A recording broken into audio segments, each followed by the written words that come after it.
Welcome to study best channel. அதாவது dead teachers பணி நியமனம் ஏன் இவ்வளவு லேட்டாக இருக்குது, முழு பகுப்பாய்வு பற்றி நம்ம இந்த வீடியோவில் ஃபுல்லாக பார்க்கலாம். தமிழ்நாட்டில் டெட்டு தேர்ச்சி பெற்ற ஆசிரியர்களோட பணி நியமனம் தொடர்பாக தொடர்ந்து பல கேள்விகள் எல்லாருக்கிட்டையுமே இருக்குது.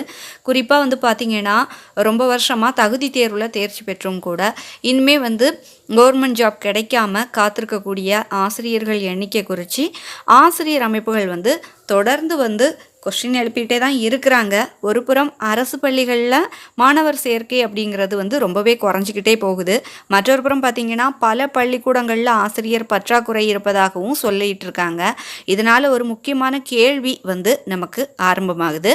என்னென்னா, ஆசிரியர்கள் தேவைப்படும் நிலையில் டெட்டு தேர்ச்சி பெற்றவர்களை ஏன் முழுமையாக பயன்படுத்த முடியல அப்படின்ற ஒரு கேள்வி. அடுத்தது பார்த்திங்கன்னா, கடந்த காலங்களில் டெட்டு தேர்ச்சி பெற்றவர்களில் ஒரு குறிப்பிட்ட எண்ணிக்கையிலான ஆசிரியர்களுக்கு பணி நியமனம் வழங்கப்பட்டிருந்தது. அந்த காலகட்டத்தில் ஆயிரக்கணக்கான காலி பணியிடங்கள் நிரப்பப்பட்டதாக ஆசிரியர் தரப்பில் குறிப்பிட்டிருக்குது. ஆனால் அதற்கு பிறகு பல ஆண்டுகளில் தேர்வு அறிவிப்புகள் மற்றும் காலி பணியிட அறிவிப்புகள் வந்தாலும் அதுக்கான நியமன நடவடிக்கைகள் தாமதமானதாக தேர்ச்சி பெற்ற ஆசிரியர்கள் குற்றம் சாட்டுகின்றனர். ஓகேவா?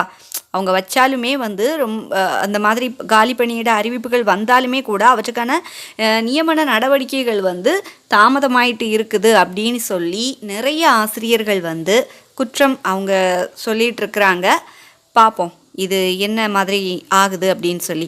இங்கே இன்னொரு முக்கியமான விஷயமும் இருக்குது அதுலேயே. அதாவது காலி பணியிடங்கள் தொடர்ந்து உருவாகிட்டு தான் இருக்கும். ஏன் அவற்றை ஆண்டுதோறும் முறையாக நிரப்பக்கூடாது? சரியான கேள்வி தானே. காலி பணியிடங்கள் அப்படிங்கிறது தொடர்ந்து உருவாகிட்டு தான் இருக்கும். ஒருத்தவங்க டீச் பண்ணி முடித்து திருப்பி அவங்க ரிட்டையர்ட் ஆகி அதுக்கப்புறம் வேறு டீச்சர்ஸ் இந்த மாதிரி காலி பணியிடம் இருக்க தான் செய்யும். ஏன் அதை ஆண்டுதோறும் நம்ம முறையாக நிரப்பக்கூடாது அப்படின்ற கேள்வி எழுது. ஓகேவா? ஒரே நேரத்தில் அதிகமான பணியிடங்களை நிரப்பாமல் குறைந்த எண்ணிக்கையிலான பணியிடங்களுக்கு மட்டும் நடவடிக்கை எடுக்கப்படுவது ஏன் என்ற கேள்வியும் இது கூடவே வருது. மேலும் மாவட்ட வாரியாக பணி நியமனம் வழங்கப்படும் போது எப்படி மாவட்டம் வாரியாக பணி நியமனங்கள் வழங்கப்படும் போது சில மாவட்டங்களுக்கு மட்டும் வாய்ப்பு கிடைக்குது. மற்ற மாவட்டங்களில் உள்ள தேர்ச்சி பெற்ற டீச்சர்ஸு தொடர்ந்து வெயிட் பண்ணிட்டு இருக்க வேண்டிய நிலை தான் அங்கே இருக்குது. அதுக்கான காரணத்தையும் அரசு தெளிவுபடுத்தணும் அப்படின்னு சொல்கிறாங்க. இது ஒரு நியாயமான கேள்வி தானே. இது வெறும் ஆசிரியர்களின் வேலைவாய்ப்பு பிரச்சனை மட்டும் கிடையாது. அரசு பள்ளிகளில் படிக்கக்கூடிய அந்த மாணவர்களோட கல்வி தரத்துடனும் இது நேரடியாக தொடர்புடையது. ஒரு பள்ளியில் போதுமான ஆசிரியர்கள் இல்லாத நிலை ஏற்பட்டால் அங்கே உள்ள ஸ்டூடெண்ட்ஸோட கற்றல் பாதிக்கப்பட வாய்ப்பு இருக்குது, அதிகமாக இருக்குது. அதே போல் சில அரசு தொடக்க பள்ளிகளில் மாணவர் சேர்க்கை மிகவும் குறைவாக போயிடுச்சு. மாணவர்கள் சேர்க்கையே மிகவும் குறைந்திருப்பதாக வெளியாகக்கூடிய தகவல்களும் கவனிக்க வேண்டிய ஒன்றா அது இருக்குது.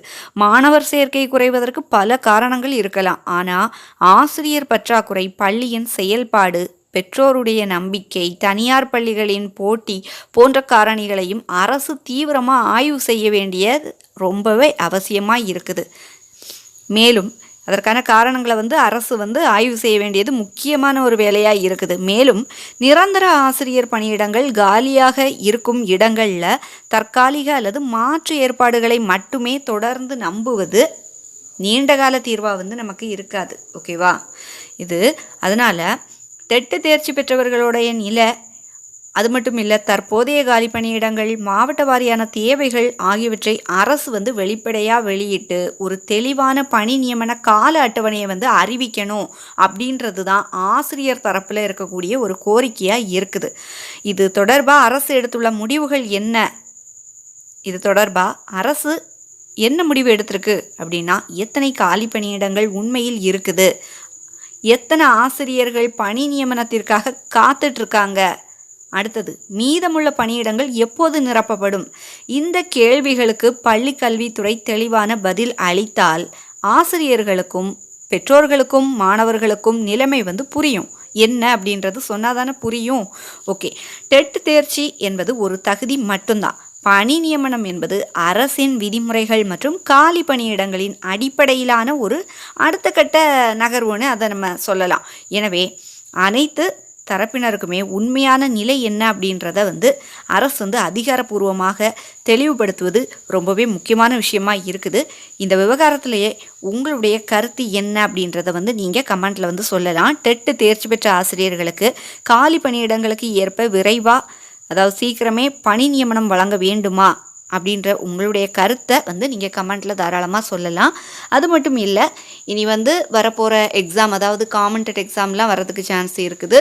ஸோ வந்து அதுக்கு ப்ரிப்பேர் பண்ணணும் அப்படின்னு நினைக்கிறவங்க நம்ம சேனலை வந்து சப்ஸ்கிரைப் பண்ணி வச்சுக்கோங்க. மேலும் இது மாதிரியான அப்டேட் வந்து தொடர்ந்து நம்ம சேனல்ல இருந்து வந்துட்டுருக்கோம்.